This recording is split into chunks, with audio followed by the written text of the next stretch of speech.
March 15, 1960. Frank Castellano stumbled onto the set of The Alamo 3 hours late, bourbon still burning his throat. John Wayne stood by the cameras, arms crossed, watching Frank approach. 300 extras in period costume waited in the Texas heat. Wayne spoke 5 words that ended everything. "You just killed that boy." The cameras had already rolled. The stunt had already failed. Young Tommy Morrison lay twisted in the dirt, his spine shattered, his dreams bleeding into the dust. Frank had tried to warn them about the rigged harness. He'd been drinking to find the courage to speak up. But he was too late. What happened next became Hollywood's most buried secret. The studio paid millions in hush money. Film reels disappeared. Careers vanished overnight. And for 23 years, Frank Castellano has lived with the weight of 5 words and one terrible truth. The truth about who really wanted Tommy Morrison dead. Before we jump back in, tell us where you're tuning in from, and if this story touches you, make sure you're subscribed, because tomorrow I've saved something extra special for you. The ambulance sirens cut through the desert air like a death knell, their wailing echo bouncing off the Brackettville set's fake adobe walls. Frank watched the paramedics load Tommy Morrison's broken body onto a stretcher. The kid's face gray as old limestone, his eyes staring at nothing. 3 hours. If Frank had arrived 3 hours earlier, if he'd sobered up 3 hours sooner, if he'd found his goddamn courage 3 hours before the cameras rolled. Mr. Castellano. The voice belonged to Harold Zimmer, Batjac Productions' chief of operations, a thin man with calculating eyes who'd appeared beside Frank like smoke. "Mr. Wayne would like to see you, now." Frank's hands trembled as he lit a lucky strike, the flame dancing in the desert wind. Around them, extras stripped off their Texan rebel costumes in stunned silence, while grips and gaffers pretended to pack equipment but really just watched the drama unfold. Everyone knew they were witnessing the end of something. The production trailer sat apart from the chaos, its aluminum sides reflecting the harsh afternoon sun. Frank climbed the 3 steps, feeling like a man walking to his execution. Inside, John Wayne sat behind a folding table, still wearing his Davy Crockett buckskins, his famous face carved from granite. Zimmer closed the door with a soft click. 23 years, Wayne said without preamble. 23 years I've been making pictures, and I ain't never seen a stunt coordinator show up drunk to his own setup. Frank opened his mouth to explain about the harness, about what he'd discovered in the rigging barn at dawn, about why he'd needed the bourbon to find courage to speak the unspeakable. But Wayne held up one massive hand. "That boy trusted you, Frank. His whole family trusted you." "Hell, I trusted you." Wayne's voice carried the weight of disappointed authority that had made him America's father figure. "Now Tommy Morrison's going to spend the rest of his life in a wheelchair because you couldn't stay off the bottle for one morning." "John, listen to me." "No." Wayne stood, his imposing frame filling the trailer. "You listen. That kid's 19 years old. 19! He came out here from Ohio with stars in his eyes and $50 in his pocket, just like we all did once. Now his mama's gonna get a phone call telling her that her boy ain't never gonna walk again." Through the trailer's window, Frank could see the accident site cordoned off with yellow rope. Technicians in white coats were examining the rigging, taking photographs, making notes. The fall platform, a simple 12-foot drop that should have been routine, looked like a crime scene. Which, Frank realized with crystal clarity, it was. "The harness was tampered with," Frank said quietly. "That's why I was late. I found it this morning, tried to figure out who. Bullshit." Zimmer stepped forward, his voice sharp as a blade. "The equipment was inspected yesterday, signed off by you personally." Frank's blood turned to ice water. He remembered signing papers yesterday, lots of papers. Zimmer had brought them to him at the hotel bar, said it was just standard insurance forms. Frank had been 3 drinks in, celebrating the wrap of his biggest picture yet. He'd signed without reading. "I never inspected that harness," Frank said, but even as the words left his mouth, he knew how they sounded. The desperate lies of a drunk trying to cover his tracks. Wayne and Zimmer exchanged a look that spoke volumes.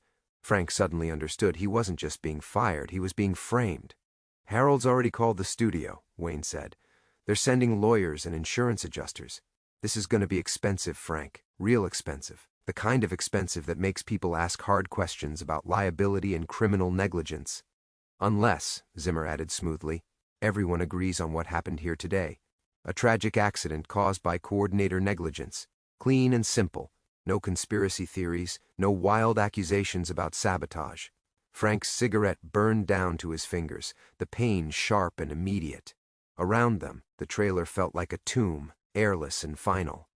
Outside, he could hear the ambulance doors slamming shut, taking Tommy Morrison away from his dreams forever. "You got a choice, Frank," Wayne said, his voice softer now, almost paternal. "Take responsibility like a man, keep your mouth shut, and maybe this stays a civil matter.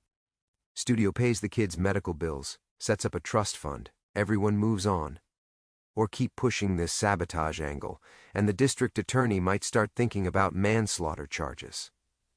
Frank looked at John Wayne, the man who'd been his friend, his mentor, his ticket to the top of Hollywood's stunt world, and saw a stranger wearing a familiar face, someone who cared more about protecting a production than protecting the truth. The desert wind rattled the trailer's walls like skeleton fingers on a coffin lid. "What's it gonna be, Frank?" The question hung in the air between them like a loaded gun, and Frank Castellano realized that whatever choice he made in this moment would haunt him for the rest of his life. Frank's mouth went dry as desert sand. Through the trailer's thin walls, he could hear the chaos outside, crew members shouting orders, equipment trucks rumbling to life, the distant wail of sirens fading toward the highway. But inside this aluminum box, time seemed frozen, suspended between two impossible choices. He looked down at his hands, still trembling from the morning's bourbon and the weight of what he'd discovered in the rigging barn. Calloused fingers that had once tied knots with the precision of a surgeon, that had calculated fall angles and safety margins for Hollywood's biggest stars. Now they shook like autumn leaves. "I take responsibility," Frank whispered, the words tasting like ashes. "It was my fault." Wayne's shoulders relaxed slightly, but his eyes remained cold as winter steel. "Smart choice, Frank. The right choice." Zimmer pulled out a document from his briefcase, clearly prepared in advance, and slid it across the table. "This is your resignation letter. Effective immediately. You admit to gross negligence and accept full responsibility for the accident. In exchange, the studio agrees not to pursue criminal charges." Frank stared at the paper without reading it. The words blurred together like ink in water. 23 years of building a reputation, of earning respect in the most dangerous corner of Hollywood, and it all came down to this, his signature on a lie. But what choice did he have? They'd already painted him as a drunk. Who would believe his story about sabotaged equipment against the word of John Wayne and Batjack Productions? He could see the headlines now. "Drunken stunt coordinator destroys young actor's life." The truth would disappear beneath the weight of their narrative like a stone thrown into deep water. "There's a car waiting outside," Zimmer said as Frank signed his name. "It'll take you to the airport. I'd suggest you stay out of Los Angeles for a while. Let things cool down." Frank stood on unsteady legs, feeling decades older than his 35 years. At the trailer door, he paused and looked back at Wayne, searching for some flicker of the man who'd once clapped him on the back and called him the best coordinator in the business. "You know it wasn't negligence, John. You know I'd never put a kid at risk." Wayne turned away, staring out the window at the mock-up Alamo walls. "I don't know anything anymore, Frank, except that a good kid is going to spend his life in a wheelchair and somebody's got to pay for it." The desert heat hit Frank like a physical blow as he stepped outside. The set that had buzzed with excitement just hours before now felt like a cemetery. Extras avoided his eyes as he walked past, their whispers following him like vultures. The stunt crew, his crew, was nowhere to be seen, probably already getting their stories straight for the investigators. The waiting car was a black sedan with tinted windows, anonymous as a hearse. As it pulled away from Bracketville, Frank pressed his face against the rear window, watching the Alamo set shrink in the distance. Somewhere in the maze of fake buildings and movie magic, the truth lay buried beneath layers of lies and legal maneuvering. The drive to San Antonio Airport passed in a haze of self-recrimination. Frank kept thinking about Tommy Morrison's face in that split second before the fall. Young, eager, trusting completely in Frank's expertise. The kid had even waved at him from the platform, a gesture of confidence that now felt like a knife twist in Frank's gut. At the airport, Frank bought a ticket to nowhere, the first flight that would get him away from Texas. As he sat in the departure lounge, nursing a coffee that tasted like motor oil, he made himself a promise. Someday, somehow, he'd find out who really sabotaged that harness. Who had wanted Tommy Morrison hurt badly enough to destroy an innocent kid's life. And when he did, there would be a reckoning. The boarding announcement echoed through the terminal like a funeral bell. Frank gathered his single bag, everything he owned now fit in a canvas duffel, and shuffled toward the gate with the other passengers. Just another broken-down cowboy heading home from another failed adventure. But as he handed his ticket to the gate agent, Frank felt something harden inside his chest, a kernel of resolve that the bourbon and shame couldn't dissolve. They'd branded him with Tommy Morrison's pain, made him carry the weight of their lies. Fine, he'd carry it. But he'd also remember everything, every face, every word, every detail of how John Wayne and Harold Zimmer had orchestrated his destruction. The plane lifted off into the darkening Texas sky, and Frank Castellano watched his career disappear beneath the clouds. He had no idea that it would be 23 years before he'd return to face the ghosts of that terrible day. 23 years before the truth finally clawed its way up from the grave where they'd buried it. The ghost returns. The Paramount lot at 3 a.m. belonged to the dead.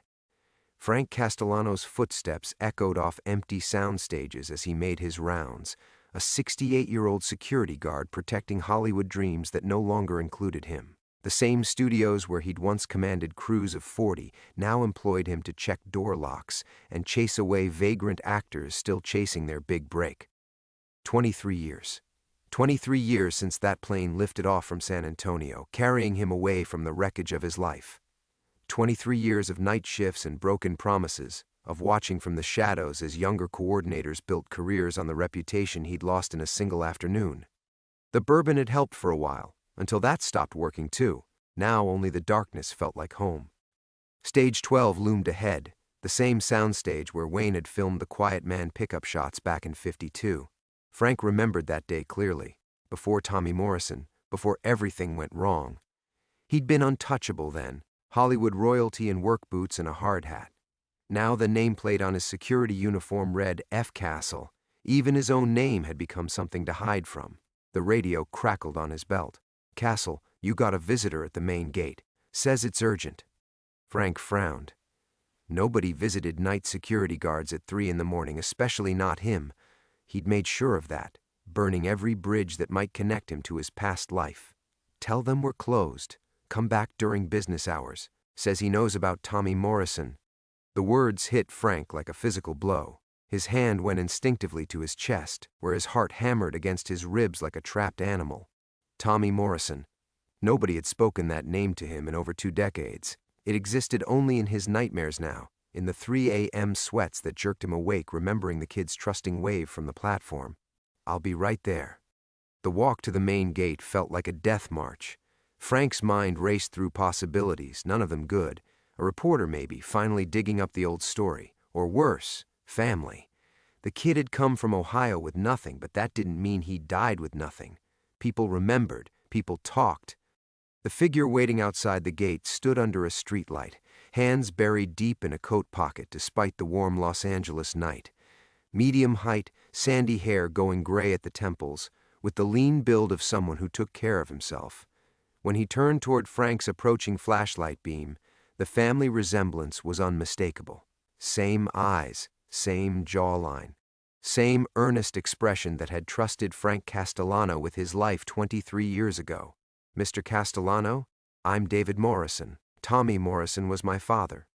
Frank's blood turned to ice water. The kid, Jesus, he was older now than Tommy had been when he died, because that was what the stranger was telling him, wasn't it? Tommy Morrison was dead.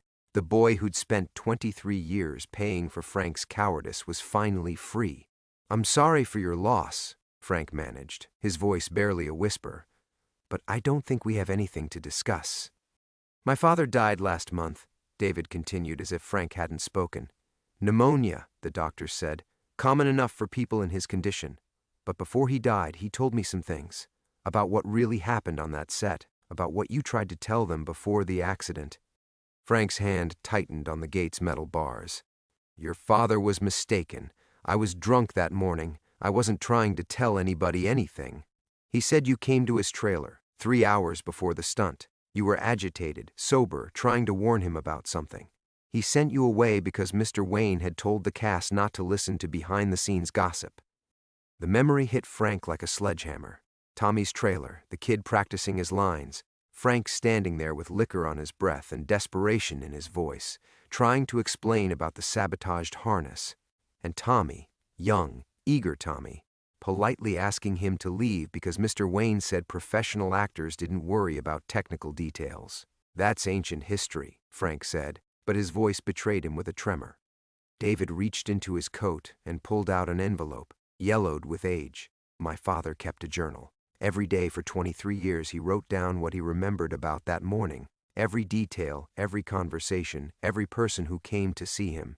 He never stopped believing that somebody set up that accident. Through the envelope's worn paper, Frank could see pages of handwriting, a dead man's testimony, clawing its way up from the grave exactly as Frank had predicted all those years ago on the plane. He wrote down what you told him that morning, Mr. Castellano, about the rigging, about who might have wanted him hurt, about why someone would frame you for it. David's eyes hardened with inherited determination. I want to know who killed my father's dreams, and I think you want to know too. Frank stared at the envelope like it was a loaded gun. 23 years of carefully constructed numbness, of accepting his role as the villain in Tommy Morrison's tragedy. One conversation with this stranger, and all of it was crumbling like old film stock in the light. He could walk away, finish his shift, collect his paycheck, disappear back into the anonymous darkness where broken men went to die quietly. Or he could take the envelope and let the past drag him back into a fight he'd abandoned 2 decades ago. David Morrison waited, patient as a gravestone, holding the ghosts of that terrible day in his steady hands. I don't want your father's journal, Frank said, stepping back from the gate. Whatever he thought he remembered, he was wrong. I was drunk that morning. I caused the accident. That's the truth. But even as he spoke the practiced words, Frank felt something crack inside his chest. The careful walls he'd built around the memory were crumbling, letting in slivers of that terrible morning Tommy's eager face, the sabotaged harness, Wayne's cold dismissal. My father wasn't wrong about anything, David pressed. He had 23 years to remember every detail, to write it all down. He knew someone tried to kill him that day. Kill him? Frank's voice cracked like old leather. It was supposed to be a simple fall, 12 feet onto an airbag. Nobody was trying to... He stopped himself, but it was too late. David's eyes sharpened like a hunter who just heard his prey move in the brush. You do remember. You remember what you found that morning. Frank's radio crackled again. Castle, everything okay out there? You've been gone 20 minutes. Frank keyed the mic with shaking fingers. Fine, just checking something. But his voice sounded hollow, unconvincing even to himself. The familiar weight of his security guard uniform suddenly felt like a costume from some bitter joke. Here he was, protecting other people's dreams on the same lot where his own had died, talking to the son of the kid whose life he'd failed to save. The cosmic irony was sharp enough to cut glass. Look, Frank said, trying to inject authority into his voice. Your father went through a terrible trauma. Sometimes people's memories get confused. They start seeing conspiracies where there were just accidents. Is that what you've been telling yourself for 23 years? David's question hit like a physical blow. That it was just an accident? That you imagined finding that cut harness? Frank's breath caught in his throat. He'd never told anyone about the harness being cut, not Wayne, not Zimmer, not even in his darkest, drunkest confessions to bartenders who didn't care. But somehow Tommy Morrison had known, had remembered. I need to finish my rounds, Frank mumbled, backing away from the gate. He wrote about Harold Zimmer, too, about how Zimmer visited him in the hospital, offered him money to keep quiet about what you'd told him, about how scared Zimmer seemed. Frank stopped moving. Harold Zimmer, the producer who'd orchestrated his downfall, who'd had those resignation papers ready before Frank ever walked into Wayne's trailer. Frank had wondered about Zimmer over the years, but the man had vanished from Hollywood shortly after the Alamo wrapped. Last Frank heard, he'd moved to Europe, died somewhere in Switzerland in the 70s. Zimmer's been dead for years, Frank said. Yes, but his assistant isn't. Rebecca Chen, she was his script supervisor on the Alamo. She's been working at Universal for 30 years now, keeping her head down, staying quiet. But my father tracked her down 5 years ago, convinced her to tell him what she knew. Frank's pulse hammered in his ears. Rebecca Chen, he remembered her vaguely, a quiet Asian woman with nervous hands who always seemed to be watching everything, writing in her little notebook. Script supervisors saw everything, remembered everything. It was their job. What did she tell him? The question escaped before Frank could stop it, and he saw David's slight smile. The hook was set. She told him about the meeting, the one 3 days before the accident, between Zimmer and two men in expensive suits, men who weren't from the studio, weren't from the insurance company, men who asked very specific questions about stunt protocols and coordinator schedules. Frank's knees nearly buckled. After all these years of believing he'd imagined the conspiracy, of accepting that he was just a drunk looking for someone else to blame, here was proof that someone had planned Tommy Morrison's destruction. Why? Frank whispered. Why would anyone want to hurt that kid? That's what I came here to find out. What my father spent 23 years trying to understand. David extended the envelope again. Will you help me? Will you help me find out who really killed my father? Frank stared at the journal, at the careful handwriting visible through the worn paper. Tommy Morrison's voice calling to him across 2 decades of silence and shame. The kid he'd failed to save. Asking for one last chance at justice. Frank's hand reached toward the envelope, trembling like a man touching a live wire. Jesus, Frank whispered, clutching the journal against his chest. All these years, I thought I was going crazy. Thought maybe the guilt was making me see things that weren't there. David's expression softened slightly, the first crack in his controlled facade. My father never stopped believing in you, Mr. Castellano, even when the whole world called you a drunk, even when you disappeared and let them blame you. He knew what really happened that morning. The words hit Frank like a physical blow. Tommy Morrison, spending 23 years in a wheelchair, defending the man who'd failed to save him. The kid Frank had abandoned to protect himself, carrying the torch of truth through decades of pain and isolation. I should have fought harder, Frank said, his voice breaking. I should have made Wayne listen, should have refused to let the stunt go forward. But they had me painted as a drunk before I even got to the set. Zimmer had it all planned out. Read what my father wrote about that morning, about what you told him. Frank's hands shook as he opened the envelope, the smell of old paper and faded ink filling his nostrils. Tommy Morrison's handwriting was careful, precise, the script of a man who'd had nothing but time to remember every painful detail. March 15, 1960. Frank Castellano came to my trailer around 9 a.m. I could smell liquor on his breath, but his eyes were clear, focused. He was agitated, kept looking over his shoulder like someone might be watching. He said the harness for the Alamo wall stunt had been tampered with. Said he'd found cut marks on the primary support line, fresh cuts that hadn't been there during yesterday's safety check. I told him he was mistaken. Mr. Wayne had warned us about listening to gossip from crew members who'd been drinking. I was young, stupid, so eager to impress. I sent Frank away, told him the stunt coordinator would handle any equipment issues. Frank grabbed my arm before he left, said, "That kid actor from Ohio who came out here with big dreams, they're going to use him to send a message. Don't let them make you the message, son." I didn't understand what he meant then. I understand now. Frank's vision blurred as he read his own forgotten words, the desperate warning he'd tried to deliver to a trusting kid who wouldn't listen.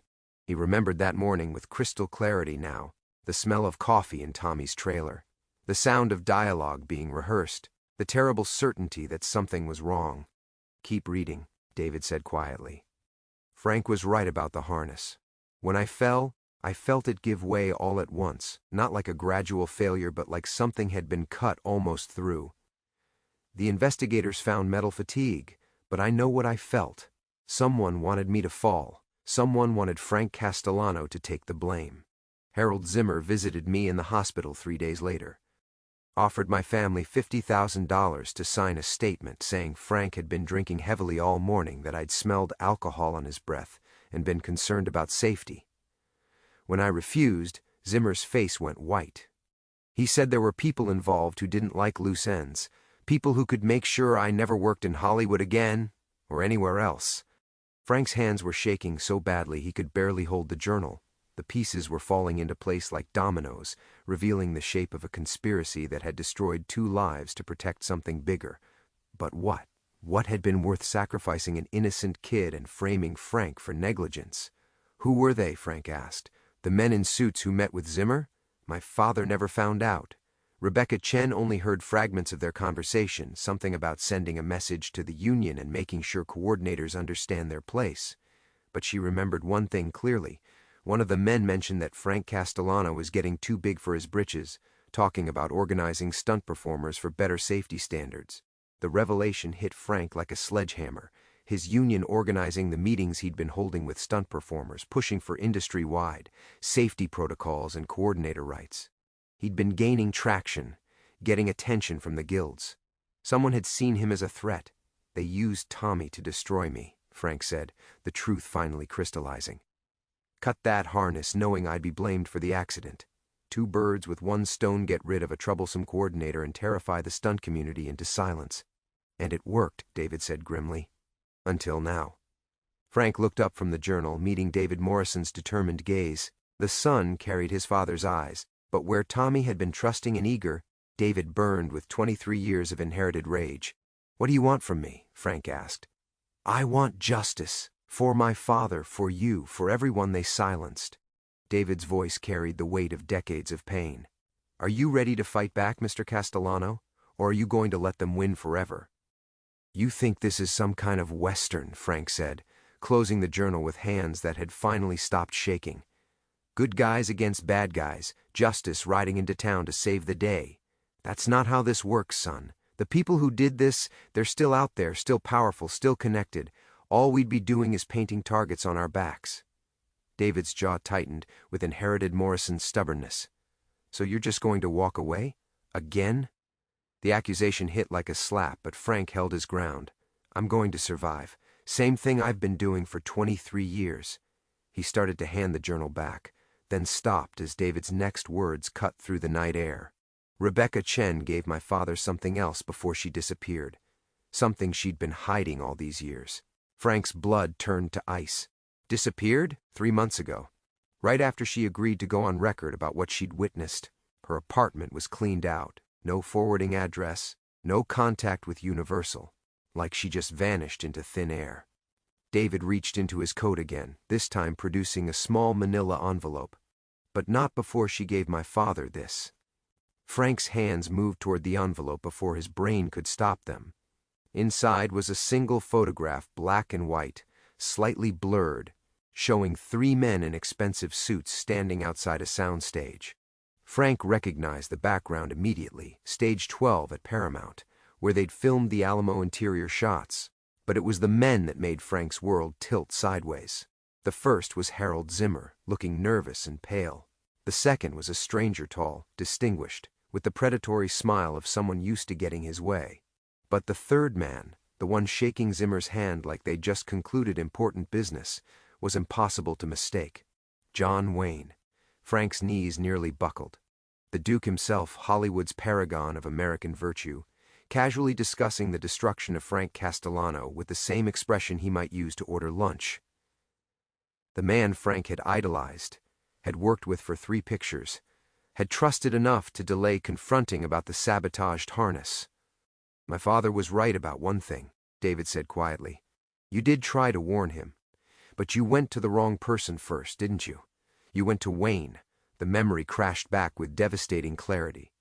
Frank's first stop that morning hadn't been Tommy's trailer. It had been Wayne's, where he'd found the Duke sharing coffee with Zimmer and a stranger in an expensive suit. Frank had started to explain about the harness, and Wayne had cut him off with 5 words that had sealed Tommy Morrison's fate. Handle your business, Frank. Quietly. Not confusion, not concern for safety. A direct order to keep his mouth shut about what he'd discovered. Wayne had known about the sabotage, had probably ordered it himself. Jesus Christ, Frank whispered, staring at the photograph. He was in on it from the beginning. All those years of blaming himself, of accepting the role of drunken scapegoat, of believing that his hero had simply made a mistake in trusting Zimmer's word over his. But Wayne hadn't trusted anyone. He'd orchestrated the whole thing. Used Frank's reputation for occasional drinking, used Tommy Morrison's ambition, used the entire production as cover for destroying a man who'd gotten too big for his britches. The great American hero, David said with bitter satisfaction. Destroying lives to protect the studio system that made him rich. My father figured it out 2 years ago when he tracked down that photo. That's when he really started digging, started making noise about reopening the case. And now your father's dead, Frank said, the implications hitting him like a freight train. Jesus, kid, don't you see what this means? If they killed Tommy to keep him quiet, then they'll come for us too. David's smile was sharp as broken glass. I'm counting on it, because this time we'll be ready for them. Frank looked at this young man, this mirror image of the kid whose life he'd failed to save, and saw the same trusting determination that had gotten Tommy Morrison destroyed. History preparing to repeat itself, with Frank Castellano once again holding the power to save or damn an innocent life. But this time, he knew exactly who the enemy was, and this time the enemy had gotten arrogant enough to show his face. What do you want to do? Frank heard himself ask. David Morrison smiled with his father's eyes and John Wayne's ruthless determination. I want to make them pay. Frank killed the radio without responding, his mind racing through possibilities that all led to the same terrible conclusion. How long since your father died? 6 weeks. David's eyes never left Frank's face. Heart attack, they said. Found him in his study with his research spread across the desk. Very convenient timing. And you think they're watching you now. I know they are. Black sedan's been parked across from my apartment for 3 days. Different plates each time, but same 2 guys in the front seat. David pulled out a small digital camera, its display showing a grainy telephoto shot of 2 men in dark suits. The tall one matches the description Rebecca Chen gave my father, the man from the photograph. Frank studied the image, noting the professional way the subjects positioned themselves for maximum visibility of their surroundings. Government training, or private security with government background. Either way, David Morrison was living on borrowed time. You stupid kid, Frank said, but his voice carried more admiration than anger. You're trying to force their hand, make them come after you in the open where you can get evidence.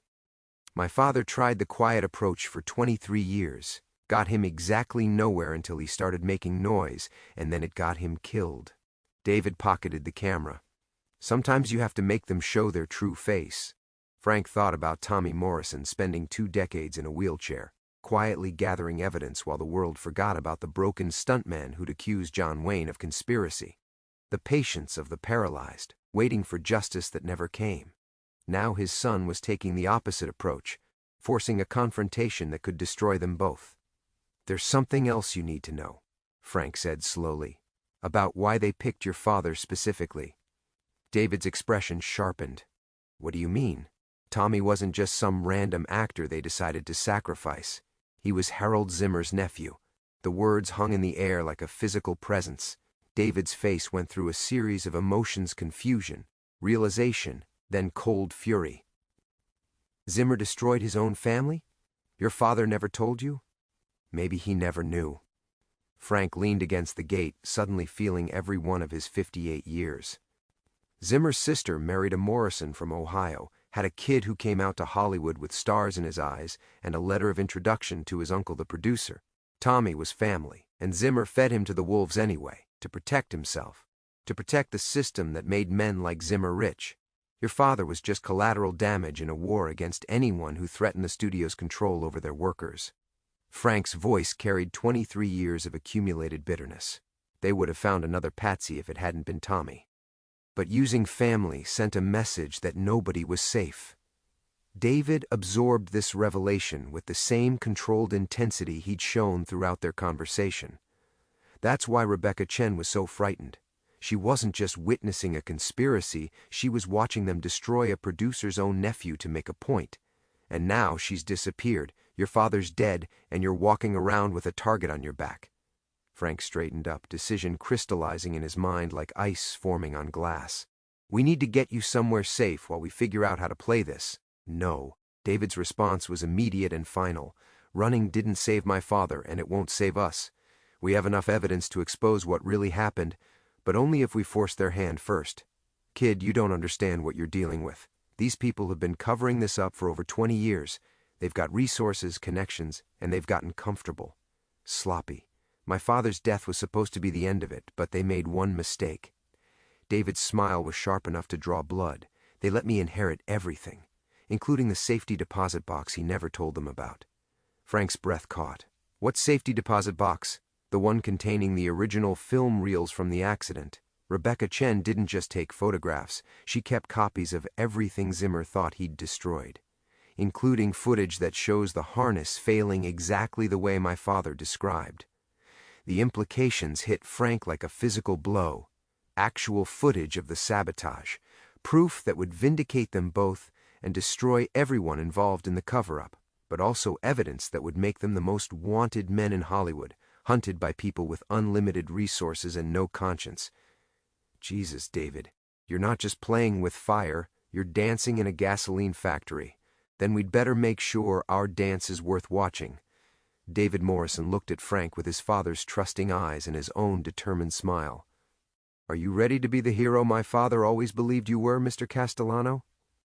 Frank stared at this young man who was about to repeat his father's mistakes with 23 years of additional evidence and twice the danger. History demanding one final chance at justice. What do you need me to do? David Morrison reached into his jacket with the practiced motion of a man who'd rehearsed this moment 1,000 times. What he withdrew wasn't another photograph or document, but a single key brass, worn smooth by decades of handling.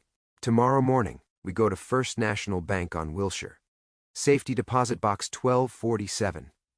David's voice carried the weight of inevitability. We retrieve the film reels, and then we call every news outlet in Los Angeles simultaneously.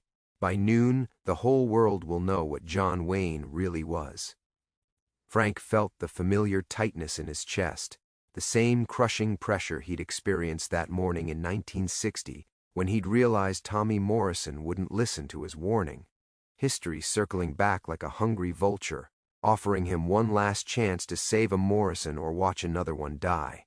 They'll kill us both before we make it to the bank, Frank said, but even as the words left his mouth, he was calculating routes, timing, contingencies. 23 years of night security had taught him how to move through shadows, how to disappear when powerful people wanted him gone. Maybe. But Rebecca Chen was smarter than they gave her credit for. David smiled with grim satisfaction. The film reels aren't the only copies. She made duplicates, scattered them across the city. If anything happens to us, her instructions were very specific about who gets contacted. The kid had thought of everything, just like his father. Too much like his father. Frank could see Tommy Morrison's idealistic determination burning in his son's eyes, the same trust in justice that had gotten him paralyzed and eventually killed. Frank's radio crackled again, more insistent this time. Castle, we need that status report on the writers' building. Security says the third floor lights are on. This time, Frank answered, his voice steady despite the chaos in his mind. On my way, probably just cleaning crew running late. He clipped the radio back to his belt and looked at David Morrison, really looked at him. Not just Tommy's son or a ghost from his past, but a man who'd spent his entire adult life watching his father waste away in pursuit of impossible justice. A man who'd inherited not just his father's determination, but his capacity for sacrifice. There's something you're not telling me, Frank said quietly, about your father's death, about why you're really here. David's composure cracked just slightly, revealing the grief underneath. He didn't die of a heart attack. He was murdered, but they made it look natural. I found him, Mr. Castellano. I found him with the research, scattered around him, and his face. David's voice broke. They made him watch while they destroyed everything he'd worked for. Then they stopped his heart somehow. Clean, professional, no evidence. The truth hit Frank like a physical blow. Tommy Morrison hadn't died quietly in his study. He'd been executed, forced to watch his life's work burn before they killed him. The same men who destroyed his body 23 years ago had finally come back to finish the job. Jesus, kid, I'm sorry. They left one thing behind, a message, written on his desk calendar in my father's handwriting. Tell Frank Castellano he was right. Tell him to finish what we started. David's eyes blazed with inherited fury. He knew they were coming, he knew what they'd do, and he knew you were the only one who could stop them. Frank stared at this young man who carried his father's dying words like a sacred trust, and felt something shift inside his chest. Not the familiar weight of guilt and failure, but something harder, colder, something that had been sleeping for 23 years, waiting for the right moment to wake up. The film reels, Frank said slowly. How much do they actually show? Everything. The sabotaged harness, Wayne giving orders, Zimmer coordinating the cover-up, even footage of them meeting afterward to plan your destruction. David's smile was sharp enough to cut glass. 30 minutes of film that will end careers, destroy reputations, and probably send people to prison. Frank thought about John Wayne's 5 words, "Handle your business, Frank," quietly, and felt the last of his illusions crumble. The great American hero, casually ordering the destruction of anyone who threatened the system that made him rich. Tommy Morrison paralyzed and eventually murdered. Rebecca Chen disappeared, decades of silence bought with blood and terror. "All right," Frank said, the decision settling into his bones like lead. "But we do this my way. No more amateur hour, no more trusting in justice or fair play. These people destroyed your father because he fought clean. We're going to fight dirty." David Morrison smiled with his father's eyes and his own hard-earned wisdom. "What did you have in mind?" Frank looked up at the Paramount gate, at the studio where his career had died and his life had been stolen. Tomorrow, one way or another, the ghosts would finally rest. "We're going to give them exactly what they deserve." Frank's hands trembled as he inserted the key into the safety deposit box, the brass worn smooth by Tommy Morrison's fingers during 23 years of planning. The bank's fluorescent lights hummed overhead like cicadas, and somewhere in the distance, David Morrison's voice was already on the phone with the Los Angeles Times.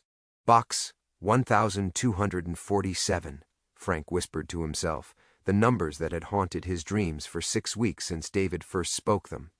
The metal drawer slid open with a whisper, revealing 3 film canisters and a manila envelope marked for Frank Castellano, the truth Tommy Morrison died for. His throat constricted as he lifted the envelope, feeling the weight of decades pressing down on his shoulders like a physical thing. Inside were photographs, documents, and a single handwritten note in Tommy's careful script. "You were never the villain in this story, Frank. You were just the only honest man in a room full of liars." The words blurred as tears he'd held back for 23 years finally came. All those nights walking empty sound stages, carrying the weight of a young man's paralysis, believing himself a coward who'd arrived too late to save a life. But Tommy had known the truth. Frank hadn't been late because he was drunk. He'd been late because he'd spent 3 hours trying to convince John Wayne to call off the stunt, watching America's hero dismiss safety concerns with the casual cruelty of a man who owned everything and everyone around him. "Mr. Castellano?" The bank manager appeared at his elbow. "The gentleman outside are asking about you." Frank looked up through the glass windows and felt his blood turn to ice. 2 men in dark suits stood beside a black sedan, their eyes scanning the bank's interior with professional intensity. The same faces from David's surveillance photos. "David," Frank called quietly. But the young man was already moving, phone still pressed to his ear as he backed toward the rear exit. "We've got company." "Yes, I'll hold while you transfer me to the editor," David was saying, his voice steady despite the danger closing in around them. "Tell him it's about John Wayne and murder." Frank grabbed the film canisters and documents, his mind automatically calculating escape routes and timing. 23 years of night. Security hadn't been wasted. He knew how to move unseen, how to disappear into the maze of Los Angeles streets. But David Morrison wasn't a security guard. He was a college professor with his father's stubborn idealism and no experience running from killers. "This way," Frank whispered, leading David through the bank's employee corridor toward the loading dock. Behind them he could hear the front door chime as the men in suits entered, their voices low and urgent as they spoke with the manager. They made it to Frank's truck as sirens began wailing in the distance, police cars responding to David's carefully orchestrated media blitz. The plan had worked perfectly. Expose the conspiracy publicly while forcing their enemies into the open. But success felt hollow when Frank saw the exhaustion in David's eyes, the weight of inherited grief finally settling on his shoulders. "It's over," David said as they drove away from the bank, the film canisters secured in Frank's glove compartment like unexploded bombs. 30 minutes from now, every newsroom in the city will have copies of those reels. The world will finally know what John Wayne really was.